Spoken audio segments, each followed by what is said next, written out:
Under the Oak Tree. Luca gripped his backpack straps as he stepped into Oakridge Elementary for the very first time. The hallway buzzed with laughter. Lockers clanged, and sneakers squeaked on the polished floors. Posters about kindness, multiplication tables, and the upcoming school play lined the walls. Outside, through the tall windows, kids ran across a large playground. Some chased soccer balls, others spun on the merry-go-round.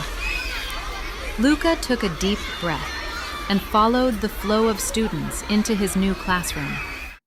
Miss Jensen, a smiling woman with curly hair and bright green glasses, greeted him. "You must be Luca. Welcome to 3B. You can take that seat near the window." Luca nodded and sat down, trying not to stare at the boy sitting one desk over.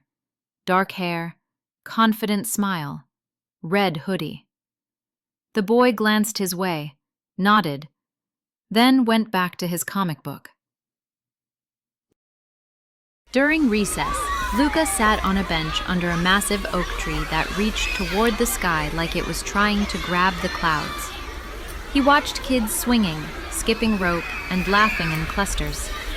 The boy from class approached him. "Hey, I'm Max." "Luca," he replied. "You're new, right? Want to see the secret path behind the soccer field?" Luca hesitated. "We're allowed?" "Not really," Max said, grinning. "That's what makes it fun." They tiptoed past a shed and climbed through a gap in the fence. Behind it was a little clearing with wildflowers and smooth rocks perfect for sitting. It felt like another world. "I come here when I want quiet," Max said. "You can come too if you want." Luca smiled. "Thanks." Over the next few weeks, Luca and Max became inseparable. They built the tallest block tower in class, traded half of their sandwiches at lunch, and drew silly comics during art. Sometimes they played tag in the courtyard. Other times they watched ants in science class or made up stories on the bus ride home. Miss Jensen noticed. "I'm glad you two found each other," she said one afternoon while handing back worksheets. "Real friendship is something special." They both shrugged, pretending it was no big deal, but Luca grinned to himself. One morning, during music class, Max whispered to Luca, "Let's skip practice and draw our own band logo." "But Ms. Jensen said we all have to sing today," Luca replied. "You sound like a teacher," Max snapped. Luca flushed. "Well, you act like you can do whatever you want." Ms. Jensen looked their way. "Is there a problem?" "No, ma'am," Max muttered. Later at recess, Max didn't sit under the oak tree. He played soccer instead. Luca waited on the bench, then finally walked away. The next few days were rainy. Recess was indoors. Luca sat by himself, drawing spaceships and monsters on his notebook. Max laughed with another group near the back. Luca missed the secret clearing, the silly jokes, the feeling that he had someone. Ms. Jensen stopped by his desk. "Falling out with a friend hurts, doesn't it?" He nodded. "Maybe you both need time to think. And maybe you need courage to say what matters." Luca bit his lip. "Like, I'm sorry?" "That's a good start," she smiled.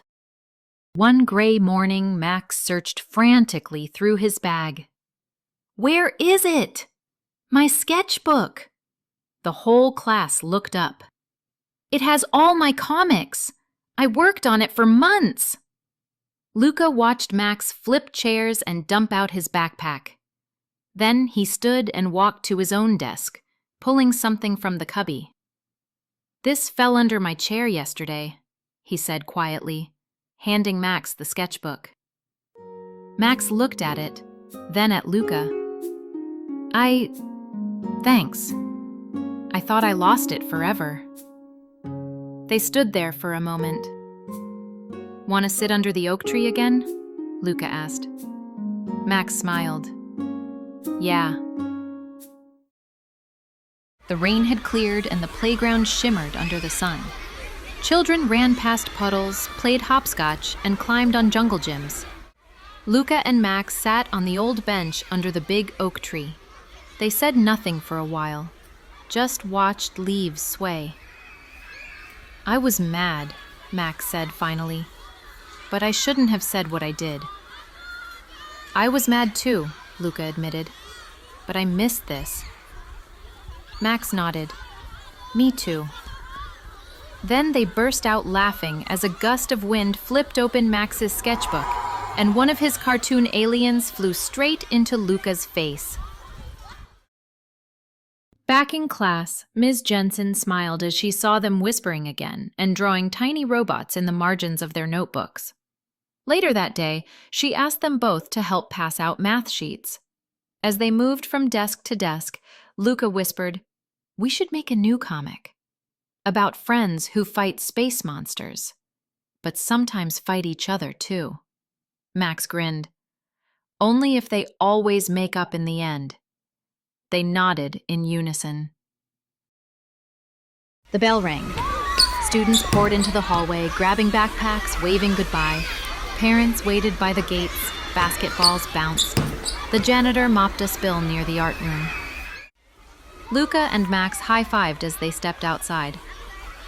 "Tomorrow," Max said, "we finish our new comic." "Tomorrow," Luca agreed. And just beyond the schoolyard, past the swings and monkey bars, the sun dipped behind the oak tree, casting long, golden shadows over two friends who had found their way back to each other.